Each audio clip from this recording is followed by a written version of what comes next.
All right, to get us started, I'm in chapter 10. This is one of the units that we start where we're starting to go over a lot of the different types of graphs and analyzing data, whether it's categorical or numerical. This is one where I would really want you to watch the PowerPoint in my math lab just because it has so many great visuals going over through the different kinds of graphs. And then your homework is in my math lab. That textbook homework, remember, is completely optional. Before we get started, like always, I kind of want to show you some of the teaks.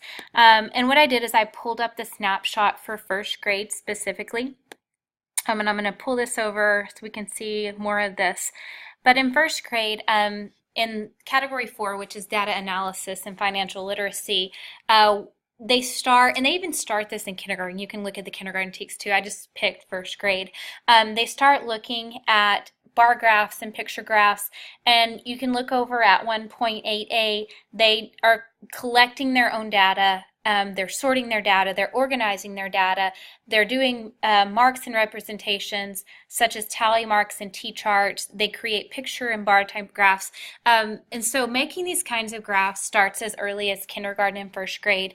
And so if you want to do a lesson plan over data, you can really choose any grade level you like up through 8th grade because they're all going to cover looking at the different kinds of data. I did fill up the field guides for first grade as far as this goes.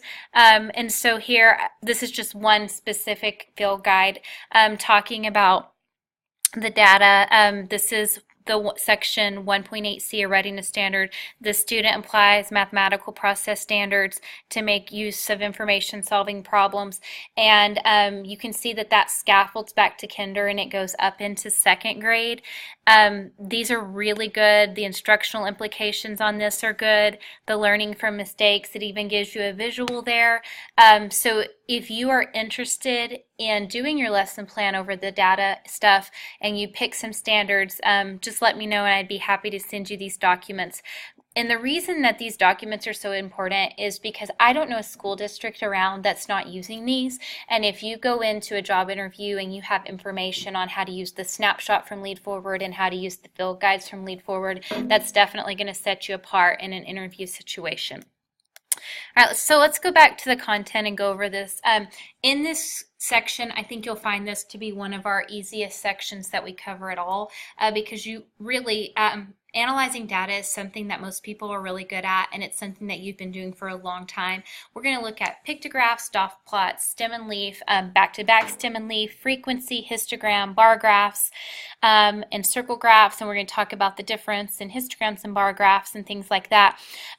We are not going to draw all of these, mainly because this is such a simple section, which is why instead of me taking a lot of your time in drawing every single one of these, I ask that you watch the PowerPoint because that's going to be much more efficient for you. One thing that you need to know when you draw any type of graph, it absolutely has to have a title. It has to have a legend if that's needed. And when you construct it, you try to make it as easy as possible for the person reading the graph. You'll see graphs in newspapers, you'll see graphs on the internet, magazines, on posters. And what we have to do is we have to make those as easy for the average person to read as possible. And so if there's anything that you can add to the graph to make that easier, you do so. I'm going to show you that in this first example. So the first example, we're talking about the amount of water in gallons consumed by 24 elephants in one day. So we have 24 numbers there. Each elephant is drinking so much water a day. And what we're going to do first is we're going to take this data and we're going to draw it into an ordered stem and leaf. Because it's an ordered stem and leaf, you need to order those numbers from smallest to largest. And so you can start looking at that.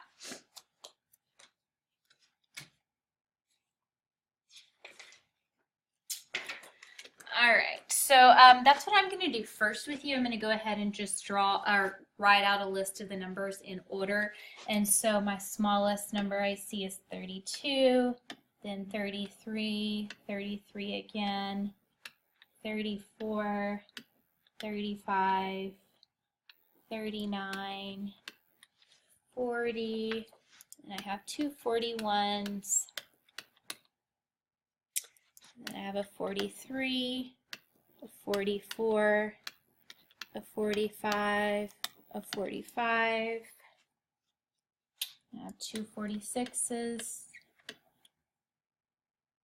I have a 47, a 48.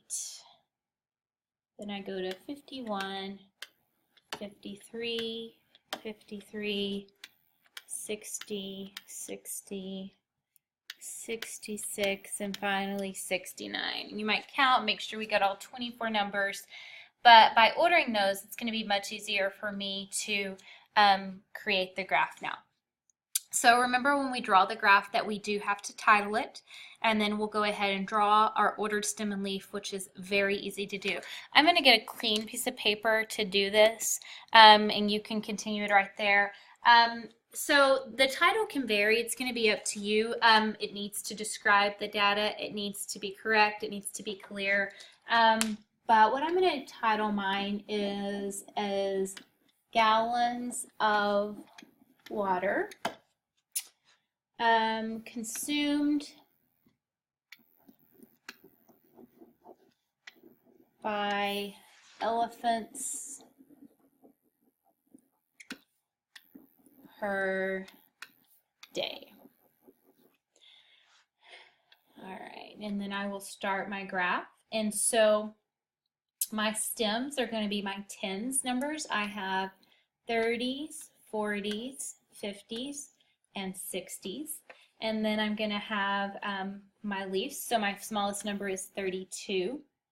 Then I have a 33, another 33, a 34, a 35, and a 39. So the 3 describes the tens, and then the other side is the ones that goes with that, and that's how that works: 32, 33, 33, 34, 35, and 39. Then I can go to the 40s. I have a 40, 41, a 41, 43, a 44, 45, a 45, 46, a 46, 47, and a 48. 50s, I have 51, 53, 53, and then I have 60, 60, 66, and 69. And so I'm basically done with that graph. One thing that I can add is maybe just a little statement to make it easier for people to read. So if I were to draw this over to the side and say this stem and leaf of 5 and 1, I can say that that represents 51 gallons of water. And so what that does is, even if a person doesn't know how to read a stem and leaf, when they see that statement there, they're going to be able to understand how to read this graph. And so you'll notice when you see graphs in the paper or on posters and stuff, a lot of times that will be written, something like that will be written on there just to make it easier for people to read it.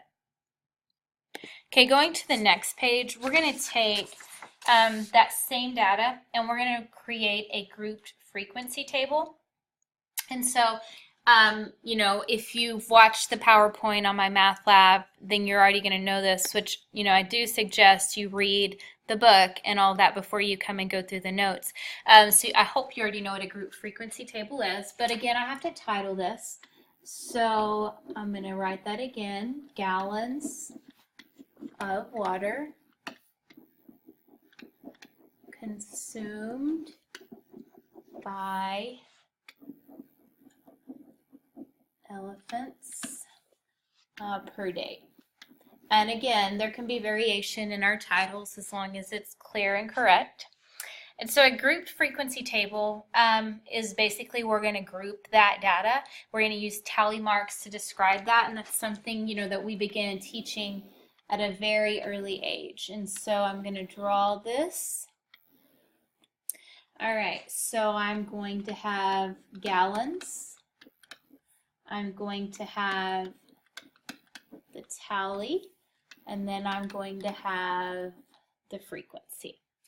So I want to look at how many I have from 30 to 39, from 40 to 49, from 50 to 59, and from 60 to 69. Now you have to be careful when you're doing your assignment. Sometimes it'll tell you to go in increments of 10, sometimes maybe 5, so definitely pay attention to that in the directions. This one didn't say. If it doesn't say, then it's completely your choice, and I decided to go by 10s. Your students, I guarantee you, will sometimes mess up on, instead of doing 30 to 39, they'll do 30 to 40 and then start again at 40, and you can't do that because you're overlapping 40. So I can go back actually to my stem and leaf or to my data and count how many elephants fell into the range of 30 to 39 gallons. When I count that, that was 32, 33, 33, 34, 35, and 39. So that's 6 of the elephants. So 1, 2, 3, 4, 5, and 6 elephants. And you have to teach your students how to write those tallies and how to cross in groups of 5s. And that's something you're going to do in kindergarten and first grade for sure. How many elephants fell from 40 to 49? You can go back to count that. I'm seeing 11, so 1, 2, 3, 4, 5, 6, 7, 8, 9, 10, 11. From 50 to 59, I see 3 elephants fell there. And 60 to 69, I'm seeing 4 elephants were there. And something that you do on a frequency table is you always add up your frequencies. And so I have 6 and 11 is 17, plus 3 is 20, plus 4. And make sure that you total 24, because otherwise, you know, you've left off a piece of data and you would have left off the consumption of 1 elephant or so. So there's the group frequency table. Very basic, very easy. And what we're going to do now is we're going to take that and we're going to draw that into a histogram. And a histogram is also done with grouped data. That's the difference between it and a bar graph, and that's something that I encourage you to explore further because a lot of people have that misconception. And so what a histogram would look like is you do still have to title this. So we have gallons of water consumed by elephants per day. All right, in a histogram you need a set of axes, and you need to also label what those axes stand for. So for this particular one, this axis is the frequency. And this axis is the amount of water. And you need to specify that this is in gallons. All right, so for my frequency, my largest frequency is 11. And so you can go by 1s. I think I'm going to go by 2s. And you always try to space these evenly.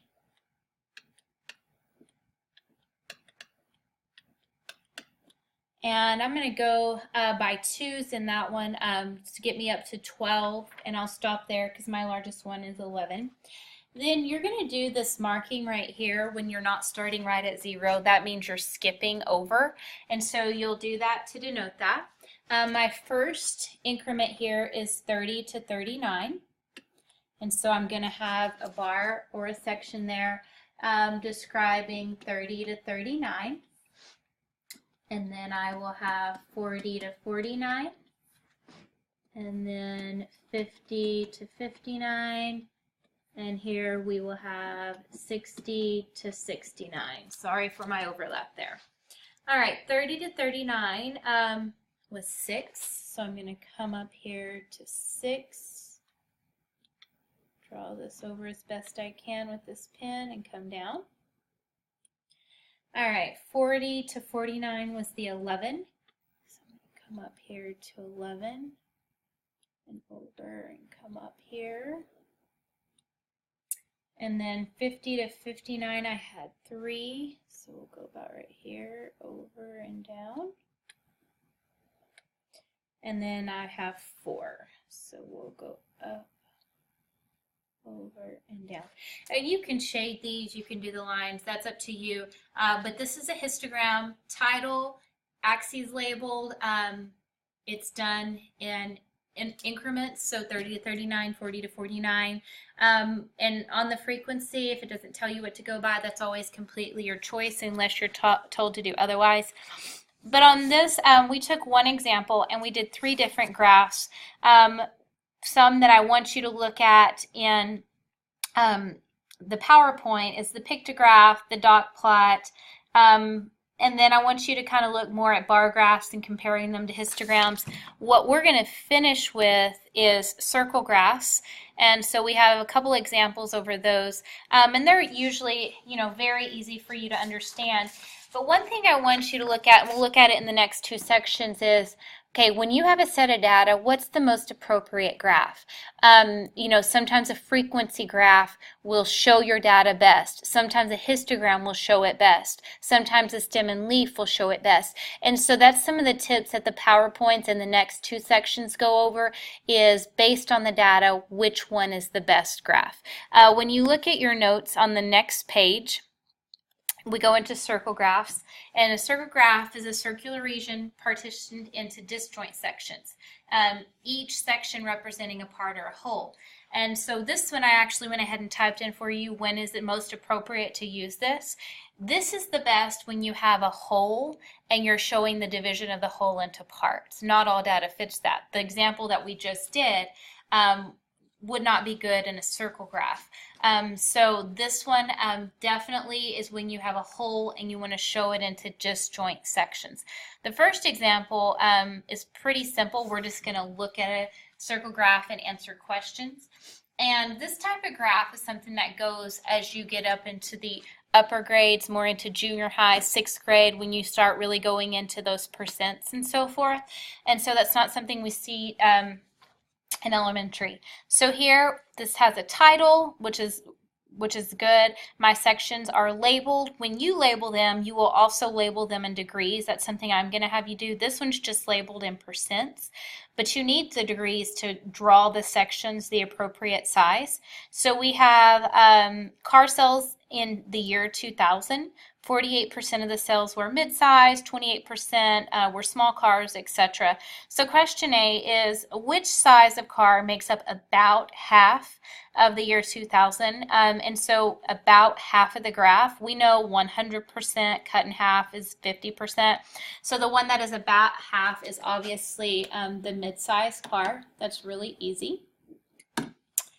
The next one, we're going to do some comparing with a ratio. What is the ratio of large cars to luxury cars? That means you write the large cars first and you compare it to the luxury cars. The large cars were 7% compared to the luxury cars, which is 17%. If that could reduce, you would definitely do so, but it does not reduce in this case.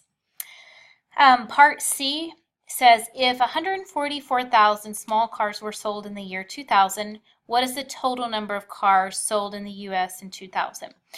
You could do this a couple of ways. A lot of students like it in a proportion, but you could also do it with an equation.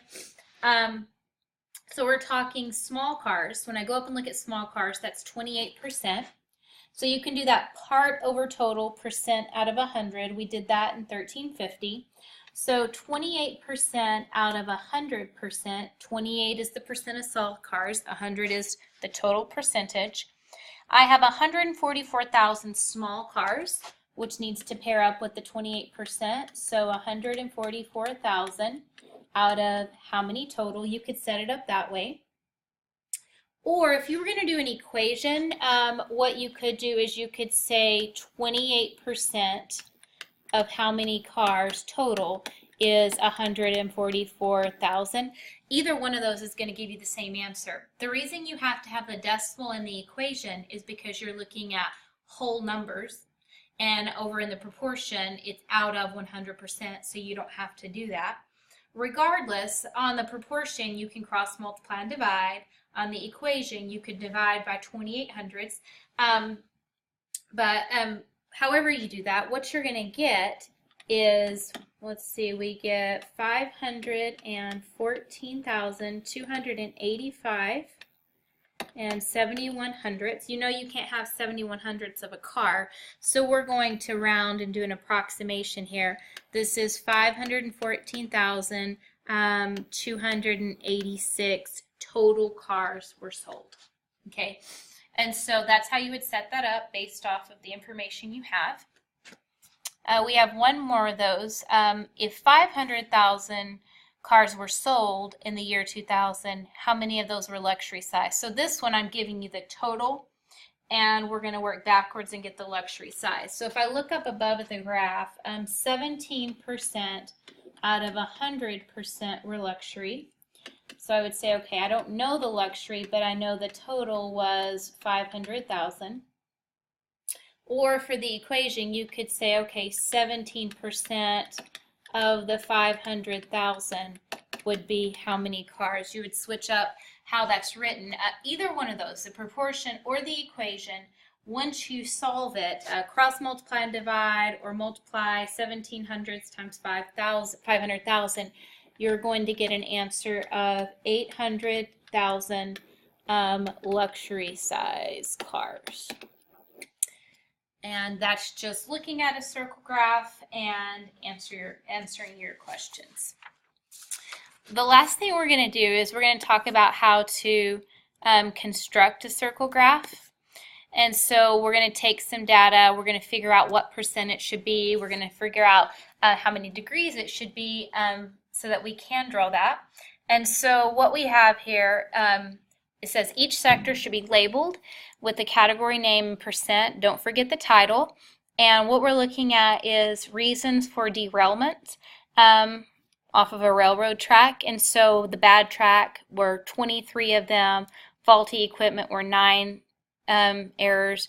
Human error was 12. Other causes were 6. And so it's crazy, but a lot of times people will forget that it's 23 out of how many? 9 out of how many? What you have to do first is you have to total this and look at how many incidents are we looking at. And people not doing that will cause them to miss the entire problem. All right, so if we know how many there are total, we can go ahead and calculate percents. And so we're going to calculate different percents. The bad track. So let's see, let's go ahead and just make ourselves a note so we know what we're doing. The bad track was 23 instances out of the 50 total. And when we divide that, we're going to get a decimal of 46/100ths. And so that's going to be 46%. All right, the faulty equipment was 9 instances out of the 50 instances. When we divide that, we get 18/100ths, which is 18%. Then we have human error, which was 12 instances out of 50 instances. When we divide that, we're going to get 24/100ths, which is 24%. And there are times on these you're going to have to do some rounding. And so, you're just going to round to the nearest 100th on the percents for sure. Other causes is 6 instances out of the 50 instances. That's going to be 12/100ths in a decimal, which will change to 12%. And always definitely add up your percents, and they should add up to 100%. If they don't add up to 100%, then you know you've messed up.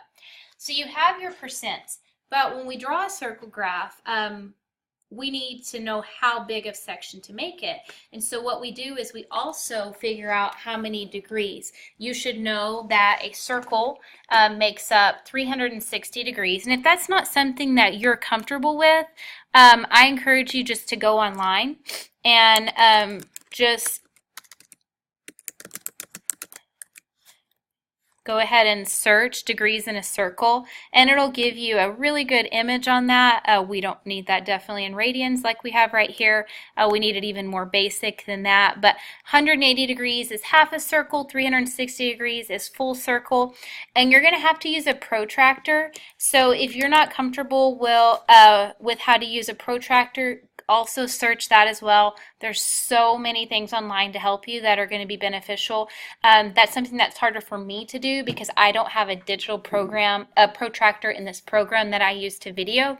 And so if you go online, you can find a lot of videos and things to help you. And that's something you're going to need all semester, especially when we get into the geometry stuff. So I highly encourage you to do that as well. So we're going to convert this to degrees. You know, percents add up to 100%.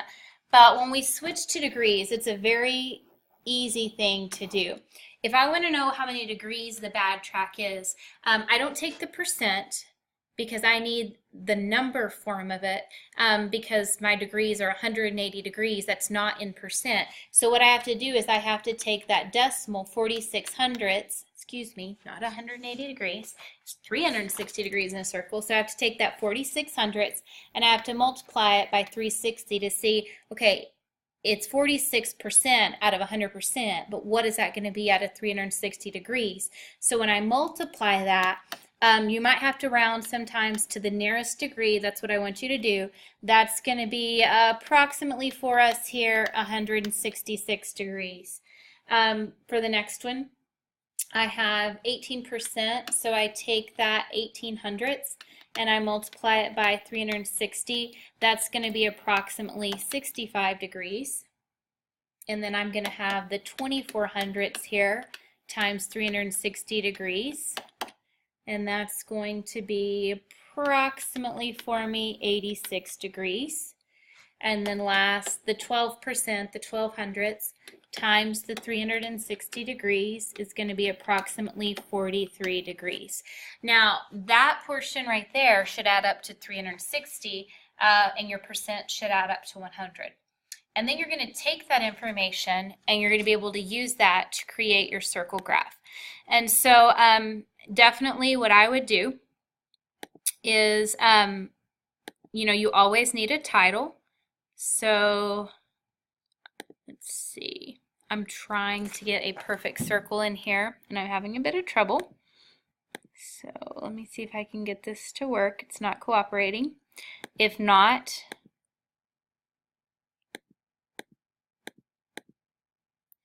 all right, we're kind of having some freeze up here. All right, so let me see if I can draw one as best I can. You will always have ones. Let me see if I can get this to work now.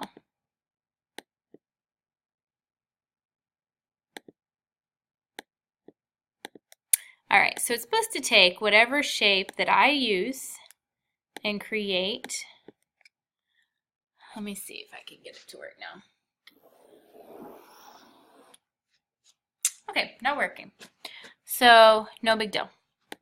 All right, so it's going to happen a lot as you're a teacher. You just got to go with it. So I would always have for you, of course, a perfect circle printed. I would have for my students a perfect circle printed. And I thought, oh, I did have one come up. It's just really light color. So let me see. Let me erase this one. And let's see if I can get it to go.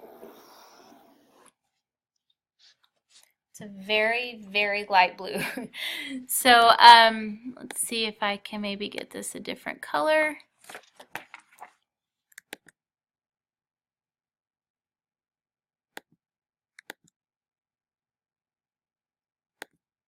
All right, not cooperating today. No big deal. Okay, so you can see there we have the perfect circle. You can make it whatever size you want.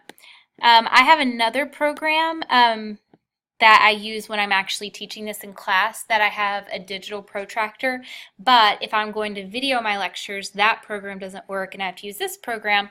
And so I'm not going to be able to show you the digital protractor to measure and do your circle graph, but I do want to go over how you would do it with you. So what you're going to do is you're obviously going to have a title, and so you'll have causes of train derailments.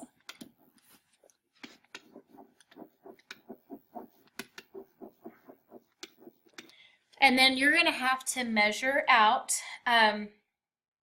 each section based on how many degrees it is. I would always start with the largest. And so you need to take your protractor and measure 166 degrees. And so 166 degrees, first thing you need to do is you need to put a point in the center of your circle. And then what you're going to do from there is you're going to draw a line from the center, and you can go anywhere. I generally will go straight over to the edge of my circle, and I will put my 0 there when I'm starting. And I will usually measure, in this direction, and I'm going to measure 166 degrees. So when I do that, I'll measure my 166 degrees, come out, and this is not exact because I don't have the protractor here, but when I do that, I'm going to label that this is the section of the train derailments that were caused from a bad track. And I have to label what percent that was. I say, okay, that was 46%, but I also go ahead and write in here that's 166 degrees. All right, so that's my first section of my graph. Then, you can go in order. You don't have to go in order. It doesn't make any difference. So the next one is 65 degrees from faulty equipment. I can measure from this piece here, the end of the 166 degrees, so I can go back to 0. If I'm going to measure from here, I'm going to put my 0 here. And then I'm going to measure this way 65 degrees. And so when I do that, 65 degrees, I'm approximating because I don't have a protractor here that's going to help me. So 65 degrees when I come out, and I went out way past the circle, but I want you to see that's from, and then this is really having a hard time right now. So this is from faulty equipment. And that was 18% and 65 degrees. And let me clean this up a little bit. So let me erase how it went here outside the circle. And over here as well. Kind of clean it up. All right, so I have 2 more sections. The next section is going to be 86 degrees. Again, you're going to measure it from either the end of this section right here. So you can either start measuring from here or from here. Whichever one you start measuring from, you're going to put the 0 there. So if I put the 0 of my protractor here and I measured 85 degrees is going to be about right there. And that's from, or actually 86 degrees, I apologize. That's going to be from human error. And that is the 86 degrees, but in a percent, that is 24%. Now, if you've measured everything correctly, what should be left is 12 degrees, and that was the other causes. That is the 12 degrees, and in a percent, 12%, and in degrees, that was 43 degrees. And you should be able to take your protractor and measure any section to where it works and measures, either the 86 degrees, 46 degrees, 65 degrees, 166 degrees. And the reason that we do that is because we have to use those degrees to get these the correct size, and then we can write in the percents on them. So I apologize, that was a bit rough because I don't have all the technology and tools that I really need to do, that I would use in a class because I'm doing it on this video. But hopefully you get the idea. And if you have any trouble with the protractor, definitely watch some videos. You shouldn't have any trouble if you watch some videos. Measuring with the protractor is actually a 4th grade skill now. 4th graders, they're introduced to it, and by the end of the year, they should get very good at it, and they're expected to know how to do it from 4th grade on. So if you haven't, the thing is, a lot of us were not taught that. I was never taught how to use a protractor until college, and so that happens with a lot of adults, and then now we're expected to teach that to 4th graders.